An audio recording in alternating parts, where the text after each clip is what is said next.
বাংলাদেশে প্রতিদিন ঘটে যাওয়া গুরুত্বপূর্ণ ঘটনা ও নানা তথ্য নিয়ে আলোচনা এবং বিশ্লেষণে TVN24 নিউজ নেটওয়ার্কের নিয়মিত আয়োজন আলোচনায় বাংলাদেশ অনুষ্ঠানে আপনাদের স্বাগত জানাচ্ছি। দর্শক, আমি আশফাক আহমেদ এবং আজকের অনুষ্ঠানে আমাদের সাথে অতিথি হিসেবে যুক্ত আছেন উন্নয়ন কর্মী তানভীর হোসেন এবং সিনিয়র সাংবাদিক সিরাজুল ইসলাম। আপনাদের দুজনকেই স্বাগত জানাচ্ছি আমাদের অনুষ্ঠানে সময় দেওয়ার জন্য। এবং আপনাদের সাথে আলোচনায় যাওয়ার আগে যে বিষয়গুলো নিয়ে আসলে আমরা আলোচনা করব তার কয়েকটি তথ্য আমি দর্শকের সামনে তুলে ধরতে চাই খুব সংক্ষেপে।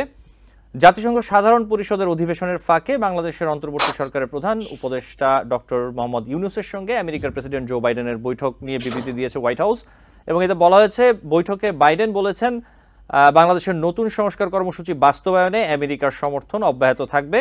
মঙ্গলবার নিউ ইয়র্কে জাতিসংঘের সদর দপ্তরে এই বৈঠক অনুষ্ঠিত হয়েছে এবং এ বিষয়ে বিবৃতিতে বলা হয়েছে যে বৈঠকে দুই দেশের নেতা আমেরিকা ও বাংলাদেশের মধ্যকার ঘনিষ্ঠ অংশীদারিত্বের বিষয়টি খুব ভালোভাবে উল্লেখ করেছেন এবং এই সম্পর্কের মূলে রয়েছে পারস্পরিক গণতান্ত্রিক মূল্যবোধ ও জনগণের মধ্যকার শক্তিশালী সম্পর্ক। সংশ্লিষ্ট আরেকটি তথ্য আমি দিই যে বাংলাদেশের তরুণরাই নতুন বাংলাদেশ গড়বেন বলে আশা ব্যক্ত করেছেন অন্তর্বর্তী সরকারের প্রধান ডক্টর মোহাম্মদ ইউনূস। তিনি নিউ ইয়র্কে আমেরিকার যে সাবেক প্রেসিডেন্ট বিল ক্লিন্টনের একটি প্রতিষ্ঠান নাম হচ্ছে ক্লিন্টন গ্লোবাল ইনিশিয়েটিভ এর একটি আয়োজনে তিনি যান এবং সেখানেই তিনি এই কথা বলেছেন। এবং জাতিসংঘের সাধারণ অধিবেশনের ফাঁকে কিন্তু ডক্টর মোহাম্মদ ইউনূসের সঙ্গে কানাডার যে প্রধানমন্ত্রী জাস্টিন ট্রুডো তারও সৌজন্য সাক্ষাৎ হয়েছে এবং সেখানে জাস্টিন ট্রুডো অধ্যাপক ইউনূসের নেতৃত্বের প্রশংসা করেছেন এবং বাংলাদেশে প্রাতিষ্ঠানিক সংস্কারের ক্ষেত্রে সহযোগিতার আশ্বাস দিয়েছেন। অর্থাৎ আমেরিকা এবং কানাডা দুই রাষ্ট্রের পক্ষ থেকেই কিন্তু আসলে ডক্টর ইউনূসকে সব ধরনের সহযোগিতার আশ্বাস দেওয়া হয়েছে এবং ডক্টর ইউনূস এই জাস্টিন ট্রুডোর সাথে বৈঠকে একটি কথা বলেছেন যেটি গুরুত্বপূর্ণ, যে তিনি আহ্বান জানিয়েছেন যে বাংলাদেশের শিক্ষার্থীদের জন্য যেন আরও ভিসা কানাডা দেয়, এমন একটি আহ্বান তিনি জানিয়েছেন। আরও একটি বৈঠক ডক্টর ইউনূস করেছেন, সেটা হচ্ছে পাকিস্তানের প্রধানমন্ত্রী শাহবাজ শরীফের সাথে মঙ্গলবার নিউ ইয়র্কের জাতিসংঘ সদর দপ্তরে তাদের সাইডলাইনে একটি বৈঠক হয়েছে।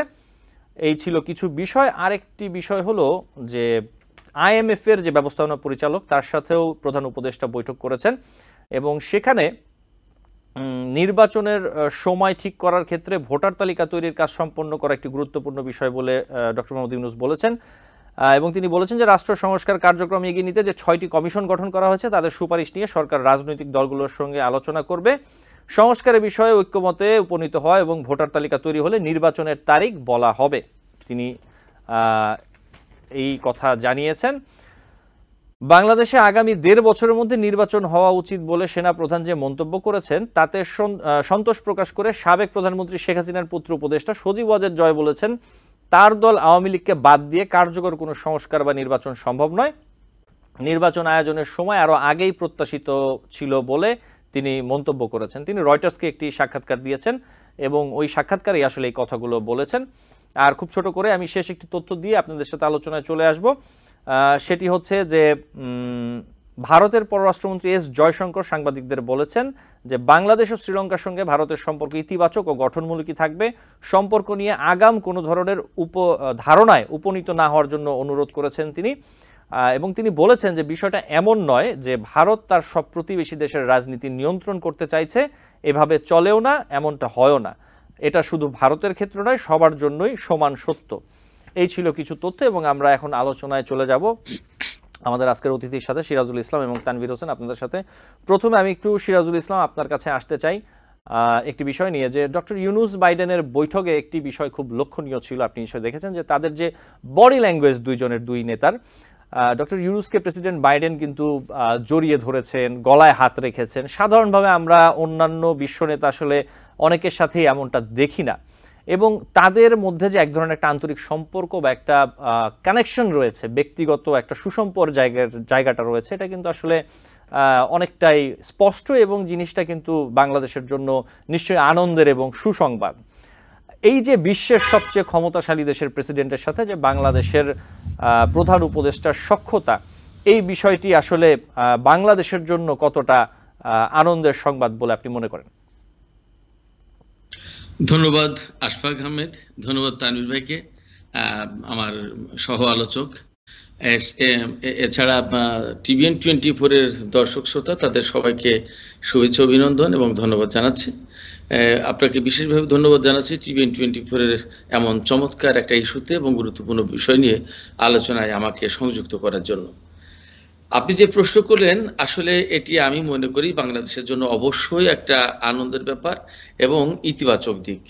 আনন্দের ব্যাপার, ইতিবাচক দিক এই কারণে বলছি যে জাতিসংঘ সাধারণ পরিষদের ৭৯তম বার্ষিক অধিবেশনে যোগ দিতে গেছেন বাংলাদেশের প্রধান উপদেষ্টা ডক্টর মোহাম্মদ ইউনূস এবং তার সাথে প্রতিনিধি দল রয়েছে। এখানে আমেরিকা সারা বিশ্বের প্রধান শক্তিশালী দেশ, অর্থনৈতিক, রাজনৈতিক, কূটনৈতিক, সামরিক, প্রযুক্তিগত সব দিক দিয়ে যদি আপনি বিবেচনা করেন, আমেরিকা অবশ্যই এগিয়ে, এখনো একথা বলতেই হবে। সেই জায়গায় এবং জাতিসংঘের বার্ষিক অধিবেশনের মতো একটি জায়গায় যখন ডক্টর ইউনূস যুক্ত হচ্ছেন বা যোগ দিয়েছেন, তখন বাইডেনের মতো একজন প্রেসিডেন্ট, আমেরিকার মতো একটি দেশের প্রেসিডেন্ট আমাদের প্রধান উপদেষ্টাকে যেভাবে জড়িয়ে ধরেছেন, তার সাথে এতটা ঘনিষ্ঠভাবে কথা বলেছেন, তার গলায় হাত দিয়েছেন, তার কাঁধে হাত দিয়েছেন, এই যে বডি ল্যাঙ্গুয়েজের যে কথাটা বললেন, বডি ল্যাঙ্গুয়েজের কথা, এটা কিন্তু খুব ইম্পর্টেন্ট। অর্থাৎ তাদের ভেতরে, দুইজনের ভেতরে যে মানে দারুণ একটা ঘনিষ্ঠতা আছে এবং বাংলাদেশকে এই মুহূর্তে, অন্তত বাংলাদেশের নেতাকে এই মুহূর্তে আমেরিকা বা বাইডেন প্রশাসন ওন করছে, এটা কিন্তু পরিষ্কার। তো আমেরিকা এবং এর পেছনে আমরা যদি গ্রাউন্ড খুঁজতে যাই বা ব্যাকগ্রাউন্ড আমরা দেখি, তাহলে আমরা দেখব যে ডক্টর ইউনূসকে কেন্দ্র করে বাংলাদেশের সাবেক সরকারের সাথে কিছুটা টানাপোড়েন কিন্তু আমেরিকার ছিল এবং পশ্চিমা বিশ্বের ছিল। ডক্টর ইউনূসকে হয়রানি না করার জন্য, রাজনৈতিকভাবে হয়রানি না করার জন্য, মামলা না দিয়ে হয়রানি না করার জন্য কিন্তু আমেরিকার পক্ষ থেকে বিভিন্ন সময় কথা বলা হয়েছিল, পশ্চিমা বিশ্ব থেকে বলা হয়েছে।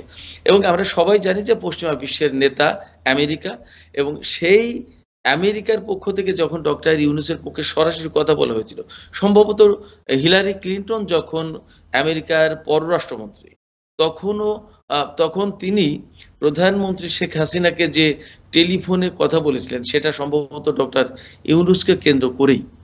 তো আওয়ামী লীগ সরকারের সাথে ডক্টর ইউনূসকে কেন্দ্র করেই মূলত আমেরিকার একটা দূরত্ব তৈরি হয়েছিল, এই কথা আমরা বলতে পারি।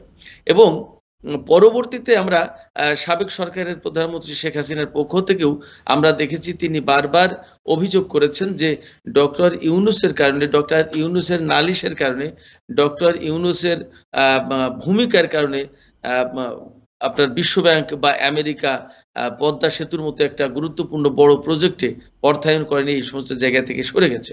তার মানে ডক্টর ইউনূসকে কেন্দ্র করেই কিন্তু আমাদের সাবেক যে সরকার, অর্থাৎ সদ্য পদত্যাগ করা প্রধানমন্ত্রী, তার সাথে আমেরিকার বা পশ্চিমা জগতের একটা দূরত্ব তৈরি হয়েছিল।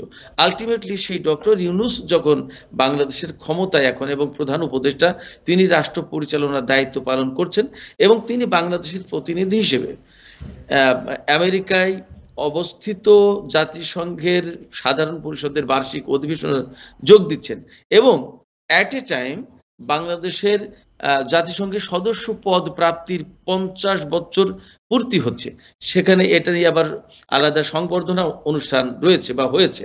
তো এই সব কিছু মিলে যখন ডক্টর ইউনূস মাঠে, অর্থাৎ জাতিসংঘে, এবং যখন আমেরিকা আলটিমেটলি হোস্ট কান্ট্রি, তখন আমি মনে করি যে পরিস্থিতিটা এমন হয়েছে যে বন্ধু বন্ধুকে স্বাগত জানিয়েছে, ব্যাপারটা এইরকম। সেক্ষেত্রে এটি আমাদের জন্য, বাংলাদেশের জন্য অবশ্যই ইতিবাচক দিক এবং আনন্দের সংবাদ এই অর্থে যে আমেরিকার বা পশ্চিমা বিশ্ব থেকে আমরা আমাদের উন্নয়ন কর্মকাণ্ডে, এখন যেহেতু বিশ্ব গ্লোবালাইজেশনের যুগ, কমিউনিকেশনের যুগ, ইন্টার কানেকশনের যুগ এবং আপনার ইন্টারঅ্যাকশনের যুগ, সেই জায়গা থেকে বাংলাদেশ এবং আমেরিকা আমার মনে হয় যে একটা ভালো ইন্টারঅ্যাকশনের মধ্য দিয়ে উন্নয়ন কর্মকাণ্ডে এগিয়ে যেতে পারবে। সেই মেসেজ মনে হয় জো বাইডেন দিলেন এবং তাদের বডি ল্যাঙ্গুয়েজ এইটাই বলছে। জি জি, সিরাজুল ইসলাম, আপনাকে ধন্যবাদ। আমি আবার আসবো আপনার কাছে। তানভীর হোসেন, একই বিষয় আমি আসলে আপনার কিছু জানতে চাই, একটু ভিন্নভাবে আমি একটু প্রশ্নটি করতে চাই। সেটি হচ্ছে যে আপনি নিশ্চয়ই দেখেছেন যে প্রেসিডেন্ট বাইডেন এবং প্রধান উপদেষ্টা ইউনূসের যে বৈঠক হয়েছে, এই বৈঠকে দ্বিপাক্ষিক নানা স্বার্থ সংশ্লিষ্ট বিষয়ে আলাপ আলোচনা হয়েছে এবং কিছু তথ্য এর মধ্যে আমরা বিভিন্ন গণমাধ্যমে দেখতে পেয়েছি, আপনি নিশ্চয়ই দেখেছেন।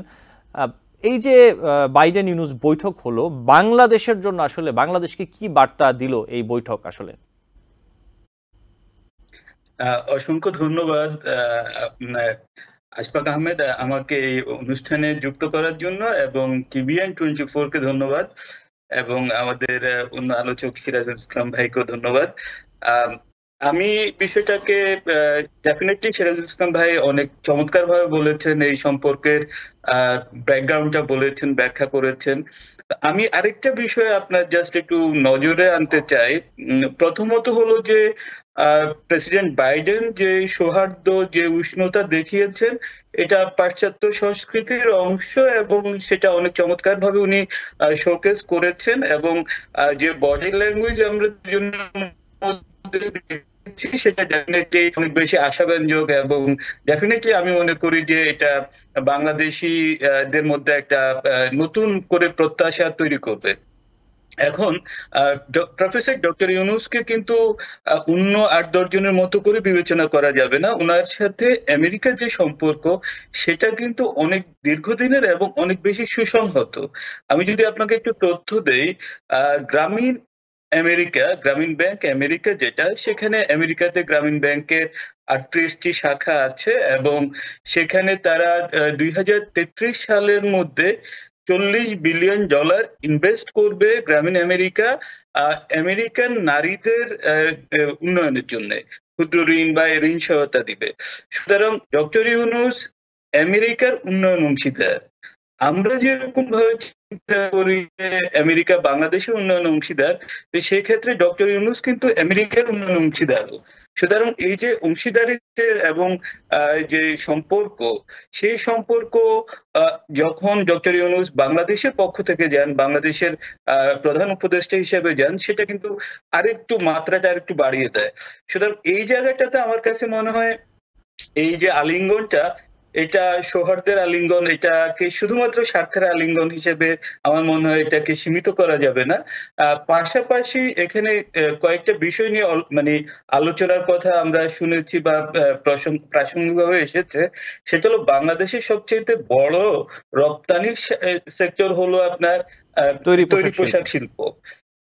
তৈরি পোশাক শিল্পে আমরা কিন্তু ওখানে ট্যাক্স দিচ্ছি হলো 18%, অন্যথায় সেখানে ভিয়েতনাম ট্যাক্স দিচ্ছে হলো 7%। সো সেখানে বাংলাদেশ থেকে একটা প্রস্তাবনা আছে যে এটাকে 5% করা যায় কিনা, অ্যাটলিস্ট ভিয়েতনামের সমান করা যায় কিনা, কারণ আমরা প্রতিযোগিতামূলক বাজারে বাংলাদেশের গার্মেন্টস শিল্প পিছিয়ে পড়ছে। তো সুতরাং আমার কাছে মনে হয় যে এই উষ্ণতার কলেবর আমাদের বাংলাদেশের মানুষের যে স্বার্থ, বাংলাদেশের মানুষের যে আকাঙ্ক্ষা, বিশেষত এই রপ্তানির জায়গাটাতে, সেই জায়গা পর্যন্ত যাবে। এবং একটু এখানে অন্যভাবে বললে একটু আশঙ্কাও আছে, সেটা হলো যে যেহেতু নভেম্বরে আমেরিকায় নির্বাচন হচ্ছে, সেহেতু সেটার নভেম্বরের পরে তাদের পলিসি কি হবে, কারা ক্ষমতায় আসবে, সেটা আমরা জানি না। কিন্তু এই সময়ের মধ্যে আমরা যেটা দেখছি, সেটা ডেফিনেটলি আমার কাছে মনে হয় অত্যন্ত আশাব্যঞ্জক দুটো রাষ্ট্রের ক্ষেত্রে। কারণ আপনি যখন দুটো নেতাদের মধ্যে যখন দেখবেন, তখন কিন্তু আপনার অভ্যন্তরীণ রাজনীতি হিসেবে দেখার সুযোগ নেই। সেখানে দুটো রাষ্ট্রের স্বার্থের বিষয় চলে আসতেছে। সুতরাং যিনি নেতৃত্ব দিচ্ছেন, সেখানে রাষ্ট্রের যে উন্নয়ন, সেটাই আসলে আমার কাছে মনে হয় যে সবচেয়ে বেশি মুখ্যভাবে এখানে আলোচিত হয়েছে বলে আমার বিশ্বাস। জি, আমি আবার একটু সিরাজুল ইসলামের কাছে যেতে চাই। সিরাজুল ইসলাম, যে বিষয়টি নিয়ে কথা বলছিলাম, আমরা দেখেছি বিগত সরকার থাকার সময় আসলে আমেরিকার সাথে বাংলাদেশের সম্পর্কে এক ধরনের টানাপোড়েন চলছিল, এবং বিগত সরকারের বিভিন্ন নেতা, মন্ত্রী, এমপি থেকে শুরু করে সাবেক প্রধানমন্ত্রী বিভিন্ন সময় আমেরিকার বিরুদ্ধে অথবা আমেরিকার সম্পর্কে বিভিন্ন রকম বিরূপ মন্তব্য করেছেন। এই ধরনের বিভিন্ন সময় আমরা দেখতে পেয়েছি। বিষয়টি হচ্ছে যে বিগত সরকারের সময় র্যাবের ওপর নিষেধাজ্ঞা দিয়েছিল আসলে আমেরিকা। এখন প্রশ্ন হচ্ছে যে বিগত সরকার নেই, এখন অন্তর্বর্তী সরকার, ডক্টর মোহাম্মদ ইউনূস হচ্ছেন এর প্রধান উপদেষ্টা, এবং আমাদের যে আমেরিকার সাথে সুসম্পর্কের যে একটি নতুন পথ খুলল, আপনি কি মনে করেন যে র্যাবের ওপর যে নিষেধাজ্ঞা, এটি আসলে খুব শীঘ্রই অথবা একটি নির্দিষ্ট সময় পরে আমেরিকা তুলে নিবে? আমার কাছে মনে হয় যে র্যাব এমন একটা পর্যায়ে পৌঁছেছে র্যাবের বিষয়টা, যে সেই জায়গা থেকে এটা খুব সহজেই যে তুলে নেবে বা তুলে নেওয়া হবে, সেইটা দ্বিতীয়বার তৃতীয়বার ভাববার ব্যাপার আছে। অর্থাৎ বিষয়টা একদম সহজ হবে বা আজকেই কালকেই আমেরিকা এই নিষেধাজ্ঞা তুলে নেবে, আমার মনে হয় এমনটা না।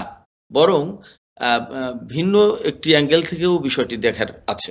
সেটি হচ্ছে এই যে র্যাব নিয়ে বাংলাদেশের ভেতরেই কিন্তু নানামুখী কথা আছে। গত ৫ই আগস্ট যখন প্রধানমন্ত্রী পদত্যাগ করে ভারতে চলে যান এবং বাংলাদেশে বিরাট একটা পরিবর্তন ঘটে গেল, তারপর কিন্তু সামাজিক মাধ্যমগুলোতে র্যাব নিয়ে নানা রকমের কথাবার্তা হয়েছে, লেখালেখি হয়েছে এবং র্যাব বাংলাদেশের আইন শৃঙ্খলা পরিস্থিতিকে আরো বেশি উন্নত করার টার্গেট নিয়ে, লক্ষ্য নিয়ে, উদ্দেশ্য নিয়ে প্রতিষ্ঠা করা হয়েছিল। কিন্তু পরবর্তীতে দেখা গেছে এই প্রতিষ্ঠানের বিরুদ্ধে নানা রকমের অভিযোগ ছিল। এই প্রতিষ্ঠানের বিরুদ্ধে আইন শৃঙ্খলা রক্ষার চেয়ে অনেক অনিয়মের অভিযোগ ছিল। আইন শৃঙ্খলা রক্ষার চেয়ে অনিয়ম, অন্যায়ের অভিযোগ রয়েছে বা ছিল এবং যার কারণেই কিন্তু আমেরিকা সুনির্দিষ্ট তথ্যের ভিত্তিতে এই প্রতিষ্ঠানের বিরুদ্ধে বা এই সংস্থাটার সিরাজুল ইসলাম, কিন্তু আপনি যে প্রসঙ্গটি বলছেন আমি একটু এখানে যোগ করতে চাই যে বিভিন্ন রকমের অভিযোগ ছিল এবং নিশ্চয়ই তার ভিত্তিতেই আমেরিকা পদক্ষেপ নিয়েছে, কিন্তু এখন তো নানা রকম সংস্কারের কাজে হাত দেওয়া হয়েছে, যার মধ্যে আমি সেই জায়গায় যেতে চাচ্ছিলাম। আমি সেখানে যেতে চাচ্ছিলাম যে এই রকম নানামুখী অভিযোগ তো আছে, সেই কারণে যে এই অভিযোগগুলোর মীমাংসা না হলে আমেরিকাই বা সেই জায়গা থেকে সরে যাবে কেন? অর্থাৎ ডক্টর ইউনূসের সাথে আমেরিকার সম্পর্ক আছে, খুবই ভালো কথা, কিন্তু আমেরিকা যে গ্রাউন্ড থেকে র্যাবের উপরে নিষেধাজ্ঞা দিয়েছিল সেই গ্রাউন্ডটা যদি জিরো অর্থাৎ নিউট্রাল না হয়, অর্থাৎ র্যাবের বিরুদ্ধে যে অভিযোগ বা যে সমস্ত বিষয় বিবেচনায় রেখে আমেরিকা র্যাবের বিরুদ্ধে আপনার নিষেধাজ্ঞা দিয়েছিল, সেই অভিযোগগুলো যদি মীমাংসা না হয়, সেইগুলো যদি দূর না হয়, সেগুলো যদি প্রত্যাহার না হয়, অর্থাৎ চূড়ান্তভাবে র্যাবের একটা দারুণ সংস্কার না হয়, র্যাব প্রতিষ্ঠার যে লক্ষ্য ছিল সেই লক্ষ্যের দিকে যদি আবার পরিপূর্ণভাবে না ফিরে যায়, তাহলে আমেরিকা এটা প্রত্যাহার করবে কিনা আমার সন্দেহ আছে। না, কিন্তু যদি এই নিষেধাজ্ঞা প্রত্যাহার করা হয় সেই ক্ষেত্রে কি সংস্কার কাজে সুবিধা হবে না, নাকি না সংস্কার হওয়ার পরে আমেরিকা বিষয়টা ভাববে, আপনি এমনটা বলছেন? আমি মনে করি যে সংস্কারটা যদি প্রত্যাশিত সংস্কার যদি হয়, তবেই আমেরিকা নিষেধাজ্ঞা প্রত্যাহারের একটা ব্যাপার আছে। আমেরিকা নিষেধাজ্ঞা প্রত্যাহারের সাথে কিন্তু র্যাবের সংস্কারের কোনো সম্পর্ক নেই। এমনকি এমন ভাবনাও আছে যে এই র্যাব থাকার প্রয়োজনীয়তাটা কি, অর্থাৎ র্যাবের বিরুদ্ধে যে সমস্ত অভিযোগ আছে সেই সমস্ত অভিযোগের প্রেক্ষাপটে নেটিজেনদের মধ্য থেকে এই রকম বক্তব্য এসেছে যে এই র্যাব থাকার প্রয়োজনীয়তাটা কি। তো যখন আমাদের দেশের ভেতর এই রকম প্রশ্ন আছে, তখন র্যাবের সংস্কারটা হতে হবে আগে, তারপরে আমেরিকার পক্ষ থেকে নিষেধাজ্ঞা প্রত্যাহারের প্রশ্ন। নিষেধাজ্ঞা প্রত্যাহার করার পরে সংস্কার কার্যক্রম সম্ভব বা দ্রুত হবে বা ত্বরিত হবে, ব্যাপারটা তা নয়। জি, আপনাকে ধন্যবাদ। আপনাদের দুজনকেই সাথে থাকতে বলবো। আমরা একটি ছোট্ট বিরতি নেব। দর্শক আলোচনায় বাংলাদেশ অনুষ্ঠানের এই পর্যায়ে একটি ছোট্ট বিরতি নিচ্ছি। আমাদের সাথে আছেন দুজন অতিথি। আমরা বিরতি থেকে ফিরে আলোচনা চালিয়ে যাব। টিভিএন 24 টেলিভিশন দেখতে আজই কল করুন 7187776556। লগ ইন করুন www.totalcablebd.com। দর্শক আলোচনায় বাংলাদেশ অনুষ্ঠানে আপনাদের আবারও স্বাগত জানাচ্ছি। আমাদের সাথে আছেন আজকে দুজন অতিথি, সিরাজুল ইসলাম সিনিয়র জার্নালিস্ট এবং তানভীর হোসাইন ডেভেলপমেন্ট ওয়ার্কার। আপনাদের দুজনকে আবারও স্বাগত জানাচ্ছি আজকের অনুষ্ঠানে। আমি একটু তানভীর হোসেনের কাছে যেতে চাই। বাংলাদেশে যে সংস্কার কার্যক্রমের কথা বলা হচ্ছে, যে কাজে প্রধান উপদেষ্টা হাত দিয়েছেন, 6টি কমিশন গঠন করা হয়েছে, আমরা দেখতে পাচ্ছি যে আন্তর্জাতিক সহযোগিতা দেয়ার বিভিন্ন রকমের আশ্বাস পাচ্ছি এবং ইতোমধ্যে সহযোগিতার হাতও অনেকে বাড়িয়ে দিচ্ছে, বিভিন্ন রাষ্ট্র থেকে শুরু করে বিভিন্ন সংগঠন এবং সংস্থা, IMF থেকে শুরু করে ওয়ার্ল্ড ব্যাংক থেকে শুরু করে তারা বিভিন্ন রকম অর্থ দিচ্ছে, দেওয়ার কথা বলছে এবং দেবে। এই যে বিষয়টি, এই যে সংস্কার কাজে আন্তর্জাতিক সহায়তা পাওয়ার অথবা সহযোগিতা মেলার যে বিষয়টি, এই বিষয়টি আসলে বাস্তবিক অর্থে কতটা উপকৃত হবে বাংলাদেশ, এটার কতটুকু সুবিধা নিতে পারবে আসলে দীর্ঘমেয়াদে এই অন্তর্বর্তীকালীন সরকার এবং পরবর্তীতে নির্বাচিত সরকার আসলে এই জিনিসটাকে কতটা কাজে লাগাতে পারবে বলে আপনি মনে করেন? ধন্যবাদ। অত্যন্ত গুরুত্বপূর্ণ একটা প্রশ্ন আমার কাছে মনে হয়। প্রথমত হলো যে ৬টি কমিশন গঠন হয়েছে, এটা আমরা সবাই জানি। কিন্তু সরি, এই কমিশনগুলোর ফ্রেমওয়ার্ক কি হবে সেটা আমরা এই কমিশনের যারা চেয়ারম্যান আছে সেখান থেকে পুরো সংস্কারের ধারণা কিন্তু আসলে এখন পর্যন্ত জাতির কাছে উন্মুক্ত না, যে আসলে আমরা কি সংস্কার চাচ্ছি। এটা আমার কাছে যতটা মনে হয় একজন নাগরিক হিসেবে নাগরিকদের কাছেও অত্যন্ত ক্লিয়ার না বিষয়টা, আবার যারা সংস্কার নিয়ে যারা কাজ করছেন তাদের মাথায় হয়তো একটা আইডিয়া আছে। এখন সংস্কারগুলোর মেইন যে অবজেক্টিভ সেটা যদি হয় পলিসিগত সংস্কারের ক্ষেত্রে বাংলাদেশের এখন যে অর্থনৈতিক সক্ষমতা আছে সেখানে আসলে সাহায্যের খুব একটা বেশি দরকার হবে বলে আমার মনে হয় না। বিকজ আপনি যখন পলিসিগত সংস্কার করবেন তখন আপনার যারা আন্তর্জাতিকভাবে পলিসি বিশেষজ্ঞ আছে বা অন্যান্য দেশগুলো যাদেরকে আমরা অনুসরণ করতে চাই বা বিশ্বের অন্যান্য দেশ অনুসরণ করতে চায়, তারা যেই সব পলিসি অ্যাডপ্ট করেছে, তারা যেসব পলিসি দিয়ে তাদের সরকার চালাচ্ছে বা তাদের নাগরিকদের মধ্যে সেই সচেতনতা বোধ এবং সেই নাগরিকদের মধ্যে নাগরিকদের কল্যাণে কাজ করছে, সেই পলিসিগুলো যদি অ্যাডপ্ট করতে হয় তাহলে পলিসি ফ্রেমওয়ার্কের ক্ষেত্রে আপনার হলো যে খুব বেশি অর্থনৈতিক সাহায্যের দরকার আছে বলে এটা আমার মনে হয় না। কিন্তু আপনি যখন পলিসিটা নিবেন, সেই পলিসিটা আসলে কারা ভ্যালিডেট করবে? রাজনৈতিক দলগুলো। তখন এই পলিসিগত ইমপ্লিমেন্টেশনের জন্য তখন হলো যে একটা অর্থনৈতিক সহায়তা দরকার হবে। তাহলে আমরা এখানে কয়েকটা ধাপে কাজটা হবে। প্রথম হলো যে পলিসিটা কি হবে সেটা নিয়ে আমাদের সম্মানিত যারা উপদেষ্টারা আছেন এবং যারা এই কমিশনগুলোতে রয়েছেন তারা জনগণের সাথে বা পক্ষগুলোর সাথে যারা অংশীজন আছে বা বিভিন্ন স্টেক হোল্ডাররা যারা আছেন তাদের সাথে আলোচনা করবেন। সো আপনার কোন জায়গাটাতে কি পরিমাণ আপনার হলো যে অর্থনৈতিক সাহায্য দরকার হবে সেটি আপনার হলো যে এটা আমাদের একটা চিন্তার বিষয় আছে। কারণ হলো যে আপনি যখন একটা অবকাঠামো চিন্তা করেন, ফর এক্সাম্পল আপনি পদ্মা সেতু তৈরি করবেন, তখন আপনি জানেন যে আপনার একটা নির্দিষ্ট পরিমাণের আপনার হলো অর্থের বিনিয়োগ দরকার আছে। কিন্তু আপনি যখন একটা সফট স্কিল বা সফট পলিসি যখন ইমপ্লিমেন্ট করবেন, সেখানে আপনার হলো যে সেই বিনিয়োগের চাইতেও প্রশিক্ষণ, যারা পলিসি ইমপ্লিমেন্ট করবে তাদের প্রশিক্ষণ, তাদের সেই ক্যাপাসিটি ডেভেলপমেন্ট, এইসব জায়গাতে হলো যে গুরুত্ব দিতে হবে। সেই গুরুত্ব দেওয়ার ক্ষেত্রে তখন আপনি একেবারে সহজ করে যদি আমি বলি যে আপনি 50 জন লাইক সরকারি কর্মকর্তাকে আপনি হলো যে একটা পলিসির উপরে প্রশিক্ষণ দিবেন, তাদেরকে যদি দেশে প্রশিক্ষণ দেন তাহলে দেখা যাবে আপনার খুব একটা বেশি খরচ হচ্ছে না। কিন্তু তাদেরকে যদি বিদেশে পাঠিয়ে প্রশিক্ষণটা দেন তাহলে সেখানে আপনার খরচ হচ্ছে।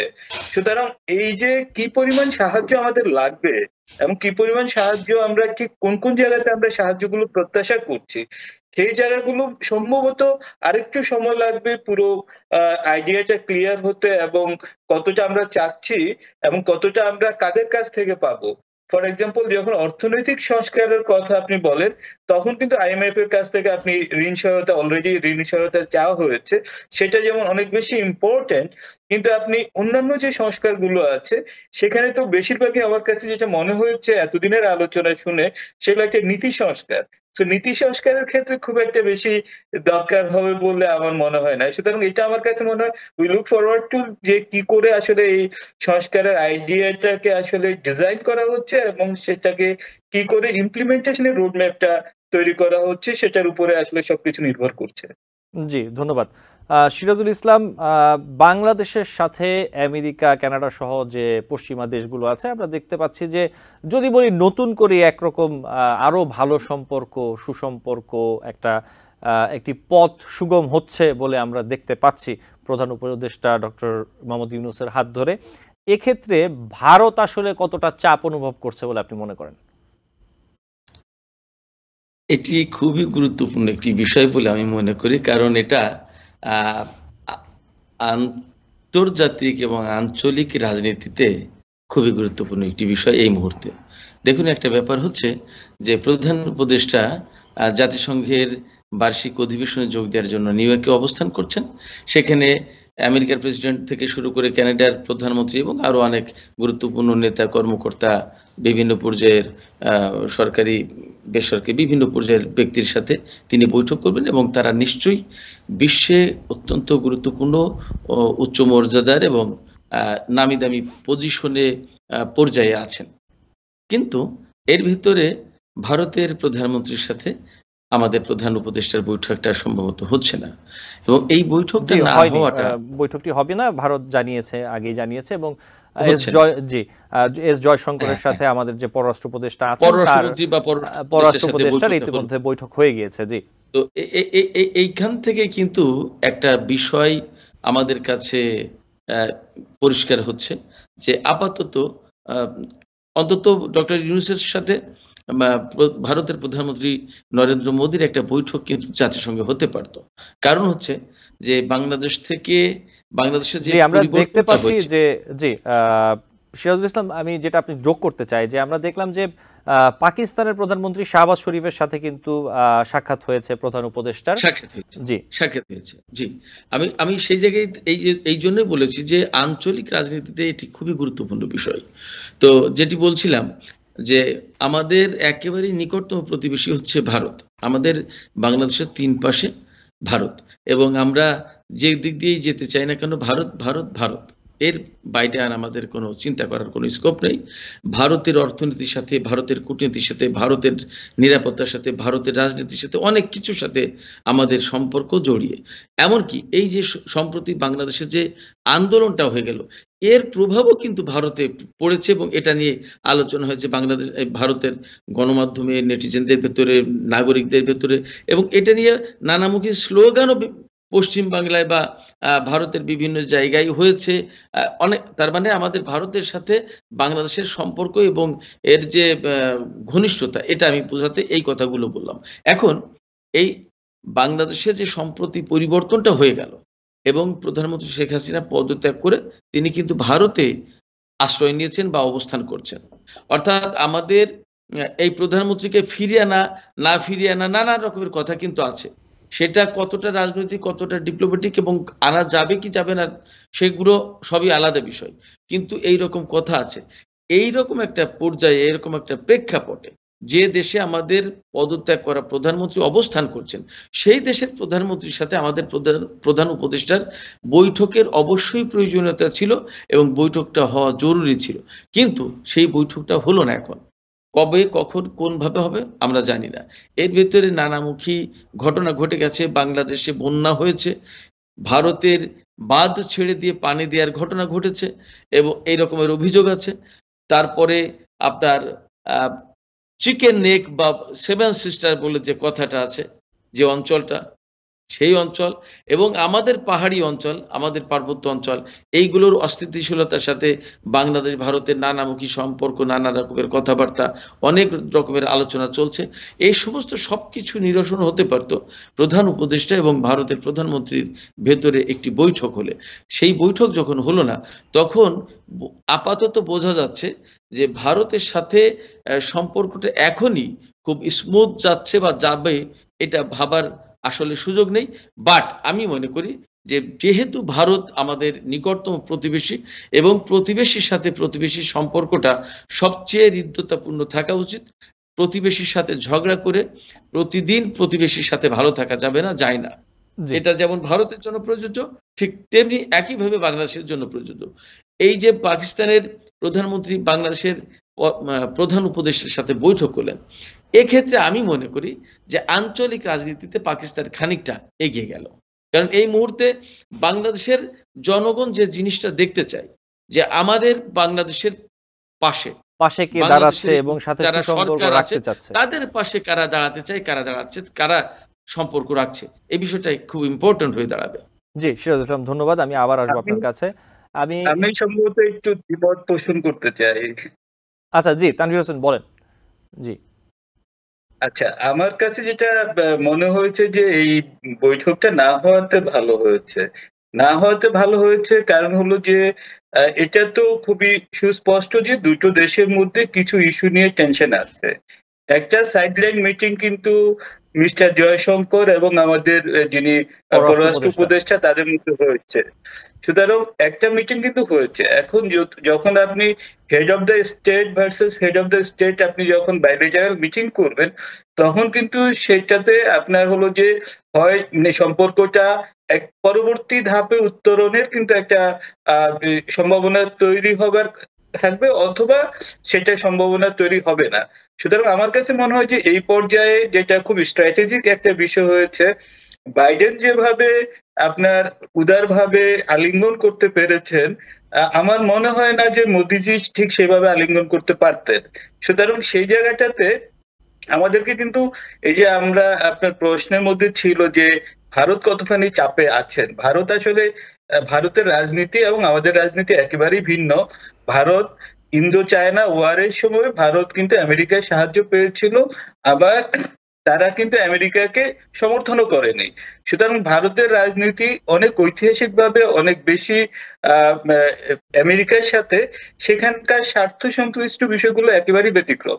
আপনি আরেকটা জিনিস খেয়াল করবেন, মিস্টার জো বাইডেনের সাথে আপনার হলো যে মিস্টার মোদির একটা মিটিং হয়েছে, আরেকটা মিটিং হওয়ার কথা হলো ট্রাম্পের সাথে। সুতরাং সেখানকার ভারতের রাজনীতি সাথে আমাদের রাজনীতি মিলিয়ে খুব একটা বেশি সুবিধা হবে না। আমাদের আসলে বেশি যেই সমস্যাগুলো আছে সেই সমস্যাগুলো কিন্তু খুব বৃহত্তর বড় রকমের সমস্যা না, এবং সেগুলো মিটিয়ে নেওয়া সম্ভব। বেশি করে আমাদের যে আলোচনাগুলো এসেছে পার্বত্য চট্টগ্রাম এবং বন্যা অন্যান্য বিষয়গুলো নিয়ে। আমার কাছে মনে হয় যে ভারত এবং বাংলাদেশের সম্পর্ক যে আস্থা ফেরানোর জন্যই হোক বা সেখানে দুটো দেশের মধ্যে অবশ্যই প্রতিবেশীর সাথে আমরা তো খারাপ সম্পর্ক রাখতে পারবো না, এবং এই জায়গাটাতে জি তানভীর হোসেন, এই জায়গাটাতে আমেরিকা একটি গুরুত্বপূর্ণ ভূমিকা রাখতে পারে বলে আপনি মনে করেন কিনা? আমেরিকা তো সবসময় গুরুত্বপূর্ণ ভূমিকা রাখছে। সেই ভূমিকাতে যেটা হয়েছে, ভূমিকার সমস্যাটা যেটা হয়েছে, আপনি কখনোই আশা করতে পারেন না যে একই জায়গাটাতে আমেরিকান ইন্টারেস্ট এবং ইন্ডিয়ান ইন্টারেস্ট একই সেম জায়গাতে আসবে। তো তারা দুজন তখনই একসাথে কাজ করে যখন তাদের ইন্টারেস্ট গুলো একসাথে হয়, মানে এক জায়গাতে একই লক্ষ্যবস্তুতে থাকে। আর যখন সেটা বিপরীত হয় তখন আমরা দেখি যে কোথাও কোথাও ভারত নীরব থাকে, কোথাও কোথাও আমেরিকা নীরব থাকে। সো সেটা একটা ডিপ্লোম্যাটিক কূটনৈতিক শিষ্টাচারেরও বিষয় আছে, আর একটা বৃহত্তর স্বার্থেরও বিষয় আছে। সুতরাং আমার কাছে মনে হয় যে যেটা আমরা সোশ্যাল মিডিয়াতে যে প্রবলেম গুলো হয় সেটা হলো যে আমরা খুব সংক্ষিপ্ত আকারে একটা সিদ্ধান্ত নিয়ে ফেলতে চাই। দ্বিপাক্ষিক সম্পর্ক বা দুটো রাষ্ট্রের সম্পর্ক, এখানে যখন তৃতীয় রাষ্ট্র হয়, এখানে আমরা এটা সবসময় কিন্তু একরকম হয় না। বাংলাদেশের সাথে কিন্তু ইন্ডিয়ার একটা কম্পিটিশন আছে, সুতরাং সেই জায়গাটাতে জি জি আমি একটু অন্য প্রসঙ্গে যেতে চাই, আমাদের হাতে সময় কম। এই বিষয়টি আমি আপনার মূল কথাটা অথবা উত্তরটা দর্শক পেয়েছে আমি আশা করি। যেটি হচ্ছে যে ডক্টর মোহাম্মদ ইউনূস প্রধান উপদেষ্টা হয়েছেন, এখন তিনি এই যে জাতিসংঘ অধিবেশনে গিয়েছেন, সেখানে এক বৈঠকে তিনি বলেছেন, সেখানে একটি বৈঠক ছিল রোহিঙ্গা প্রসঙ্গে, এবং সেখানে তিনি আন্তর্জাতিক সম্প্রদায়কে এগিয়ে আসার আহ্বান জানিয়েছেন এই সংকট সমাধানের জন্য। এবং অন্তর্বর্তীকালীন সরকারের যে পররাষ্ট্র উপদেষ্টা মোহাম্মদ তৌহিদ হোসেনের সাথে মিয়ানমারের জাতিসংঘের যে বিশেষ দূত জুলি বিশপের বৈঠক হয়েছে।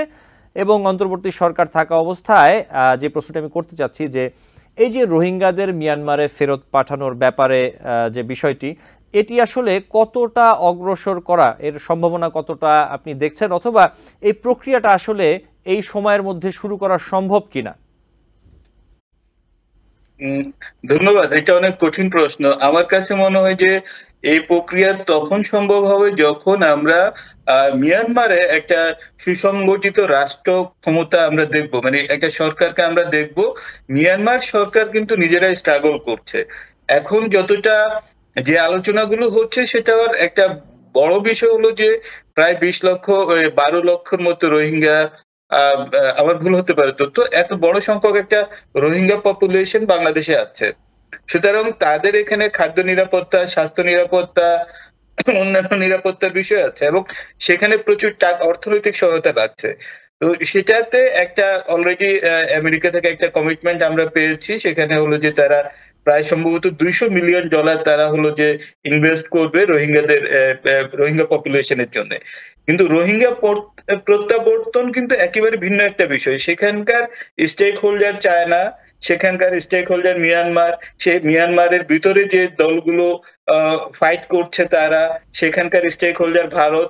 সো এইটাকে আমরা খুব সহজে মানে শেষ করতে পারবো মনে হয় না। কিন্তু প্রফেসর ইউনূস প্রধান উপদেষ্টা যে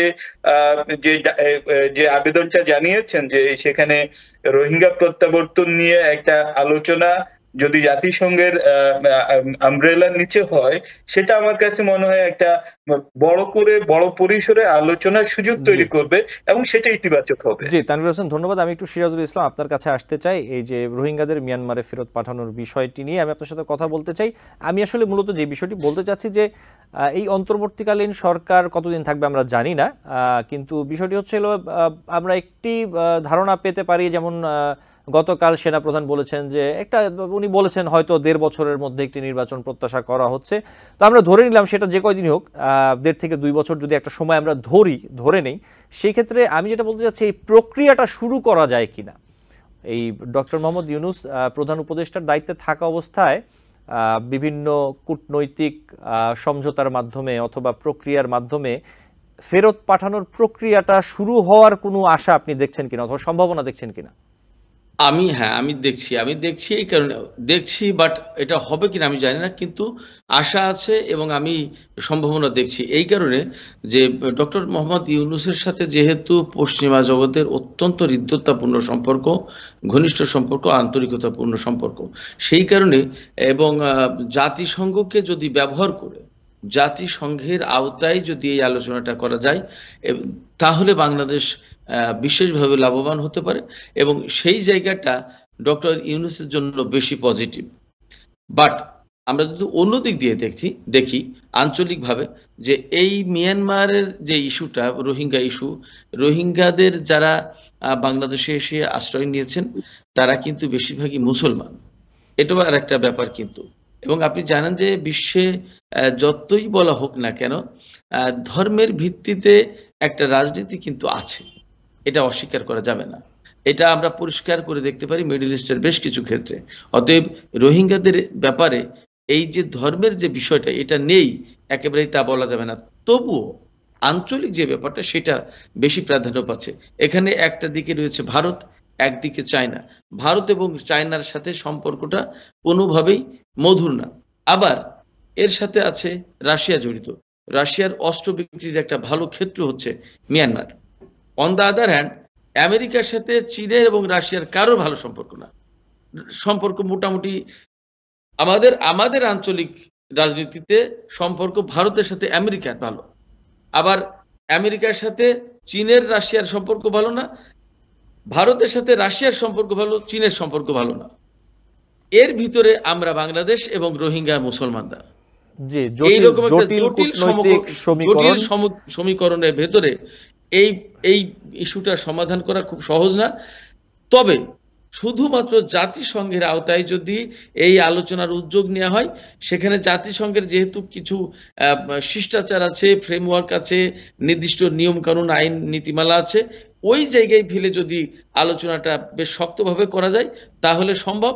এবং সেইটা আমার মনে হয় যে এই বর্তমান যে সরকার ডক্টর মোহাম্মদ ইউনূসের নেতৃত্বে চলছে উপদেষ্টা পরিষদ তাদের পক্ষে। জি, সিরাজুল ইসলাম আপনাকে ধন্যবাদ, অনেক ধন্যবাদ। আপনাদের দুজনকে ধন্যবাদ জানাচ্ছি। আমাদের আজকে সময় একদম শেষ।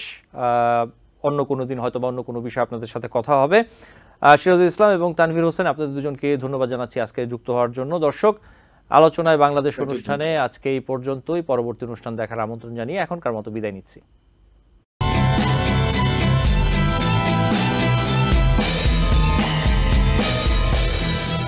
TBN 24 টেলিভিশন দেখতে আজই কল করুন 7187776556। লগ ইন করুন www.totalcablebd.com।